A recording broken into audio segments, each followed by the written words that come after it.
আসসালামু আলাইকুম রহমতুল্লাহ বারাকাতু। আপনারা দেখতেছেন যে একটি রাস্তার মধ্যে বালু দেওয়া হচ্ছে পাইপ দিয়ে, অর্থাৎ মেশিন দিয়ে মাটি করে পরে বালু দেওয়া হচ্ছে। মূলত এই রাস্তাটি নতুন তৈরি করা হচ্ছে। এখানে মূলত মানে এর সুরকি এবং বালি দিয়ে পরে পিচ দিয়ে রোলার দিয়ে চাপিয়ে পিচ রাস্তা করা হবে। রাস্তাটি দুই পাশে মাঠ, ধান ক্ষেত থাকবে এবং মাঝ দিয়ে রাস্তাটি যাবে। দেখতেই পাচ্ছেন রাস্তাটি খুব সুন্দর হবে আশা করি। তো আমি এবং আমার সোহেল মামু আমরা যাচ্ছিলাম সোয়াই নদীতে, ওইখানে একটা ব্রিজ ভেঙে যাচ্ছে, ওইটা দেখার জন্য। তো আপনারা দেখতে আছেন, যাওয়ার সময় আমরা দেখলাম যে রাস্তাটা হচ্ছে, তো রাস্তাটার একটা ভিডিও নেই। এই যে আপনারা দেখতে দেখতে আমরা এসে গেছি সোয়াই নদীর সেই কাঙ্ক্ষিত ছোট্ট ব্রিজটার কাছে। আপনারা দেখতেছেন যে প্রচন্ড বেগে পানি যাচ্ছে এখানে। হয়তো বা আপনারা পানির কলকলানির শব্দ শুনতে পাবেন। আপনারা দেখেন কিভাবে পানি যাচ্ছে অনেক স্পিডে।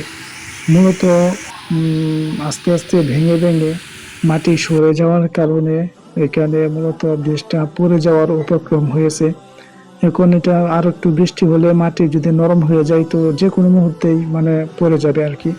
ব্রিজটার পূর্ব সাইডে মূলত অনেক বেশি গভীর এবং এই দিক দিয়ে এই ব্রিজটা হেলে পড়েছে। যদি এখানে পানি, বলছিলাম যদি বৃষ্টি আসে তাহলে একটু অল্পতেই মাটি নরম হয়ে যাওয়ার কারণে পড়ে যাবে পূর্ব সাইড দিয়ে। এবং যদি এটা পূর্ব সাইডে পড়ে যায় তাহলে অনেক গভীরে পড়ে যাবে এবং এদিকে অনেক গভীর।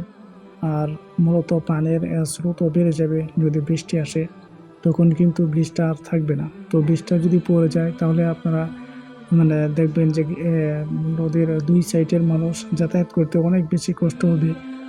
এখন তো রিক্সা, অটো এগুলো চলাচল করতে পারে, মানুষ হেঁটেও পারাপার হয়, কিন্তু তখন আর এভাবে পারাপার হতে পারবে না, ফলে মানুষের একটা ভোগান্তির সৃষ্টি হবে। তো আপনারা দেখতেছেন সুয়াই নদীর ধুলো পার এবং পানির স্রোত এবং হেলে পড়া যে ব্রিজটা, এটা আমরা সুয়াই নদী দেখতে দেখতে মানে সুয়াই নদীর অনেক দুই পাশে অনেক জাল ফেলে মানুষ মাছ মারতেছিল, এগুলো দেখতেছিলাম এবং এগুলো সুন্দর লাগতেছিল আলহামদুলিল্লাহ। আপনারা দেখেন সোয়াই নদীর যে ভিউজটা অনেক সুন্দর। গ্রামের মধ্য দিয়ে দুইটি গ্রাম, বেলতলি এবং কুটুরাগাঁও গ্রামের মধ্য দিয়ে নদীটি বয়ে গেছে। যদিও একটি ছোট্ট নদী কিন্তু অনেক সুন্দর। যখন আমরা চলে আসতেছিলাম তখন আমরা দেখলাম যে পাটের আটিগুলো রোদে শুকাইতে দিছে।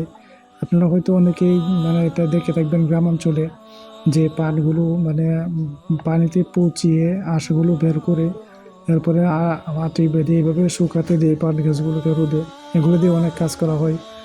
আবার দেখেন ভিউজ, সুবহানাল্লাহ, আলহামদুলিল্লাহ, আল্লাহু আকবার। সুরাই নদীর দুই পারের যে ভিউজ, এই যে গরুগুলো ঘাস খাচ্ছে দেখেন, কত সুন্দর ভিউজ, অনেক চমৎকার। গ্রামে ছোট্ট একটা নদী থাকলে আর এই নদীর পাশ দিয়ে হেঁটে গেলে যে একটা নির্মল বাতাস, এটা আপনাকে আন্দোলিত করবে অনেক বেশি। দেখেন দুইটা পার অনেক সুন্দর, সুবহানাল্লাহ, আলহামদুলিল্লাহ, কোনো প্রকার ফিল্টার ছাড়াই এত সুন্দর। আল্লাহু আকবার।